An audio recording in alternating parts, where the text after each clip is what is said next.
De retour à Info Rive-Sud, à la lumière des résultats électoraux que nous venons de présenter et les réactions des différents candidats et députés que nous avons incultés lundi soir, il y a bien des choses à analyser dans les 6 circonscriptions de la Rive-Sud, avec bien sûr les gains importants des libéraux.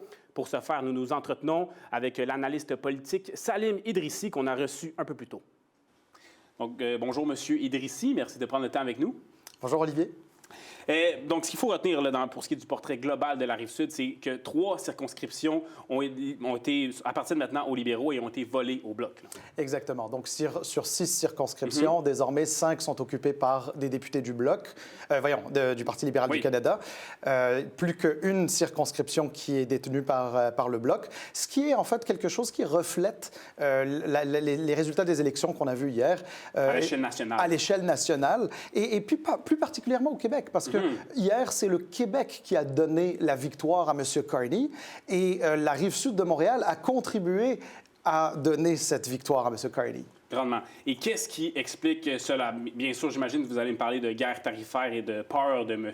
Trump, le président américain. Là. On est clairement dans cette perspective-là. Effectivement, il y a une peur de M. Trump, de la guerre tarifaire, des tarifs, de ce que ça peut avoir comme impact sur nos économies, sur l'économie des PME québécoises, notamment sur la Rive-Sud, mais pas seulement, qui exportent beaucoup.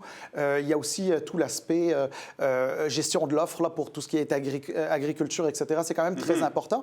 Puis aussi pour les personnes aînées qui aussi ont une certaine crainte ou préoccupation à l'égard, bien sûr, de cette stabilité qui est nécessaire dans leur situation. Donc oui, on est là-dedans et M. Carney semble avoir eu, il semble être le choix des Québécois. Oui, on a voté peut-être plus pour le parti que sur la personne, le candidat en tant que tel, dans les circonscriptions des gains libéraux. Là. Vous avez tout à fait raison, Olivier, mais d'autant plus que les acteurs du Bloc québécois qui étaient en place, les députés qui étaient en place, étaient des figures très connues et qui ont perdu leur siège.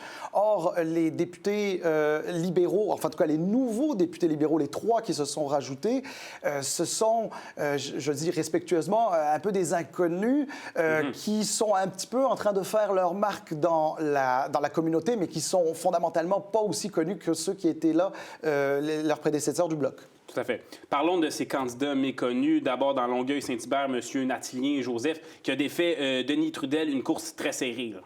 Une course très serrée, et puis d'autant plus que M. Joseph, on ne l'a pas vu très souvent. C'est ça. Et alors, bon, il y a eu un petit peu la controverse des comptes Instagram, mais ça témoigne encore une fois d'une chose, c'est que les électeurs n'ont pas nécessairement voté pour la personne, ont voté pour le parti et ultimement pour le chef de ce parti-là qui venait un peu les rassurer. Alors que si ça avait été une campagne de terrain et de connexion directe entre la population et un candidat, là, peut-être que M. Joseph aurait connu plus de difficultés et M. Trudel, qui était quand même bien plus connu, aurait conservé son siège.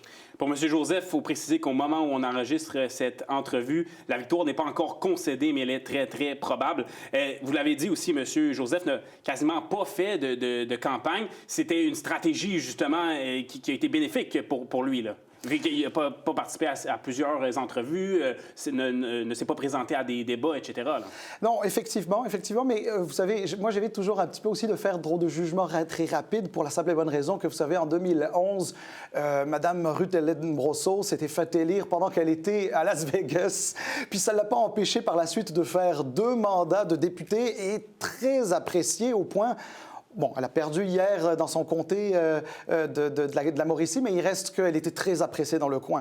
Alors, c'est des députés, souvent, qui peuvent aussi percer dans l'exercice de leurs fonctions. Voilà, avec l'ombre du parti qui est derrière, là, pour lesquels les gens votent, comme vous le disiez. Tout à fait. Alain Terrien, maintenant, qui a perdu également dans la prairie à Tatéken.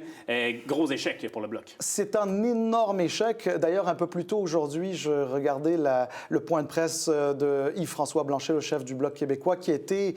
j'ai presque envie de dire ému, l'a appelé son chum, donc c'est pour dire à quel point ils sont proches, s'apprécient énormément. C'est une très grosse perte pour le Bloc québécois. C'est un guerrier de la politique, M. Terrien. Il en a fait aussi au niveau provincial avec le Parti québécois. C'est une lourde défaite et je pense qu'en Chambre, c'est-à-dire à la Chambre des communes à Ottawa, au Parlement canadien, le Bloc québécois va sentir son absence.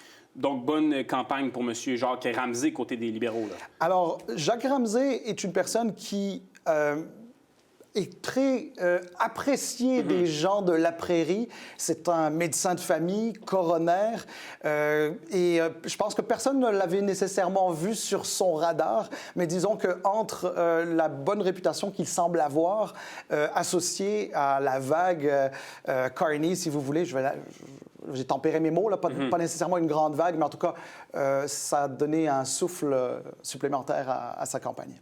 Tout à fait. Parlons de M. Bienvenu Olivier Ntumba, d'ailleurs, qu'on a reçu un peu plus tôt et qui l'a emporté face à Noémie Rouillard dans Mont-Saint-Bruno-l'Acadie. C'est probablement l'une des plus belles victoires du Parti libéral. Une grande, quand même une bonne marge là, au niveau de la victoire. Absolument, absolument. Et alors, selon mes sources, je pense que les libéraux avaient commencé déjà à sentir que le vent pouvait tourner facilement en leur faveur. Donc, le Parti libéral du Canada a mis énormément de ressources et a dépêché énormément de bénévoles pour faire sortir le vote de manière à ce que M. Ntumba puisse se faire élire. Puis, force est de constater qu'ils ont réussi. Voilà. Dirigeons-nous du côté de Xavier Barsalou-Duval maintenant, seul survivant bloquiste là, sur la Rive-Sud. Absolument, absolument. Ben, M. Barsalou-Duval a aussi est quelqu'un qui est quand même très connu dans sa circonscription. Pierre Boucher, les Patriotes Verchères. Exactement. Puis a fait un travail remarqué au Parlement du Canada. Donc, c'est sûr qu'il a un taux d'approbation assez intéressant. Et je vous dirais aussi que c'est une partie qui est aussi très nationaliste. Donc, d'une certaine manière, c'était aussi un peu plus compliqué pour les libéraux d'aller faire un gain là. Voilà. Et là, M. Blanchet a parlé de campagne difficile. Au niveau du bilan, on se situe où? J'imagine que c'est assez catastrophique pour ce qui est de la Rive-Sud, là? Ben oui, ça c'est certain, parce qu'avant, les bloquistes avaient 4 comtés sur 6 dans la Rive-Sud. Aujourd'hui, ils n'en ont plus qu'un seul. Puis plus globalement, le Bloc québécois aura perdu 9 circonscriptions en comparaison avec les élections de 2021. Ce sont quand même de grosses pertes. Ouais. Et puis, c'est pas juste une majorité de circonscriptions, c'est aussi une majorité de Québécois qui ont voté pour le Parti libéral du Canada. Donc, même le rapport de force au Parlement canadien va se faire ressentir. Donc, même si on s'y attendait, ça reste pas un bilan positif pour le Bloc québécois. On manque de temps, mais je dois souligner les victoires de Sherry Romanado et Alexandra Mendes, des victoires assez faciles pour ces candidates libérales. Des victoires attendues et confirmées. Voilà. Bien, merci beaucoup pour votre temps, M.